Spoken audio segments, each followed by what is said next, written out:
और बड़ी खबर बिहार से। बिहार के अररिया में आरजेडी उम्मीदवार के कुर्ते को लेकर विवाद हो गया।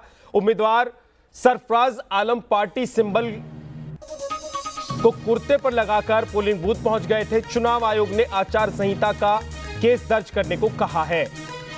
आरजेडी के उम्मीदवार के खिलाफ केस दर्ज करने के लिए आदेश दिया गया है। अररिया में आरजेडी उम्मीदवार कुर्ते पर पार्टी का सिंबल लगाकर पहुंच गए थे और आचार संहिता का उल्लंघन करने के मामले में उनके खिलाफ केस दर्ज करने के आदेश दिए गए हैं। सरफराज आलम ने क्या कहा, आपको सुनवाते हैं। देखिए, इसमें हम लोग नियमानुसार अग्र तक कार्रवाई करेंगे। सूचना अभी हमको प्राप्त हुई है, बिल्कुल हम लोग इस पर कार्रवाई करेंगे। तो ये चुनाव अधिकारी को आप सुन रहे थे। और इस वक्त एक और बड़ी खबर आपको बताते हैं। पूर्णिया से ये बड़ी खबर है। इस वक्त की बड़ी खबर, सीआईएसएफ जवानों ने हवाई फायरिंग की। वोटर और जवानों के बीच झड़प हुई। भीड़ को काबू करने के लिए जवानों ने हवाई फायरिंग की। दमदाहा विधानसभा के मरण की एक घटना है जहां पर फायरिंग हुई, हवाई फायरिंग हुई। दरअसल आपको बता दें कि सीआईएसएफ और स्थानीय जो लोग थे उनके बीच में झड़प हुई, जिसके बाद हवाई फायरिंग की गई। सीआईएसएफ की तरफ से यह हवाई फायरिंग हुई है। जवानों के बीच झड़प के बाद हवाई फायरिंग की गई। पूर्णिया में सीआईएसएफ जवानों ने ये फायरिंग की है।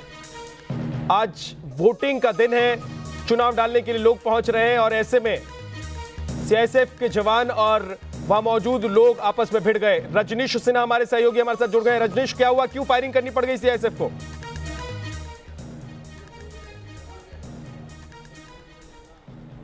जी देखिए, अचानक बहुत बड़ी भीड़ वहाँ पर पहुँच गई थी और वो काबू में नहीं आ रही थी। वो लोग लगातार वहाँ पर बूथ के अंदर एक तरह से लॉ एंड ऑर्डर डिस्टर्ब करने का मामला सामने आ गया था और इसको लेकर ही वहाँ पर फायरिंग करनी पड़ी। हवाई फायरिंग करने के बाद लोगों को कंट्रोल किया गया, भीड़ को तितर बितर किया गया और फिलहाल ये कहा जा रहा है कि वहाँ पर स्थिति जो है नियंत्रण में है विद्या।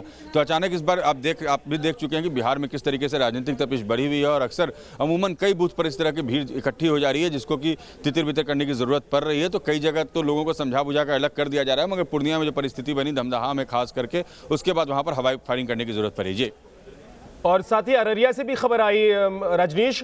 अररिया में आरजेडी के जो उम्मीदवार थे उनके खिलाफ केस दर्ज करने के लिए कहा गया है। उनके कुर्ते पर पार्टी का सिंबल था।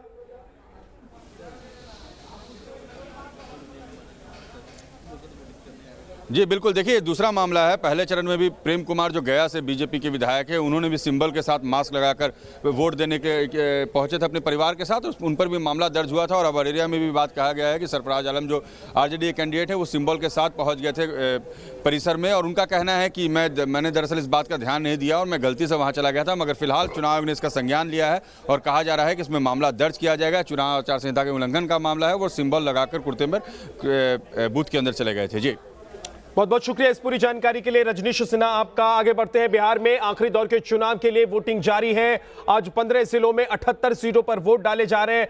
आपको हम 6 तस्वीरें दिखा रहे हैं। देखिए, मधेपुरा, किशनगंज, दरभंगा, सहरसा, अररिया, सीतामढ़ी, इन इलाकों में आज वोट डाले जा रहे हैं। 15 जिले हैं, 15 जिलों की 78 सीटों पर वोटिंग हो रही है और बहुत तेजी से लोग अपने घर से बाहर आज सुबह से ही निकले। देखा गया कि जो वोटर्स हैं वो दिलचस्पी ले रहे हैं, वोट डालने के लिए पहुंच रहे हैं। इसीलिए अभी तक जो आंकड़ा सामने आया है उसके मुताबिक काफी संख्या में लोग अपने घर से बाहर निकले और ऐसा लग रहा है कि पिछली बार जो वोटिंग हुई थी उसके मुकाबले इस बार ज्यादा वोटिंग दर्ज की जाएगी।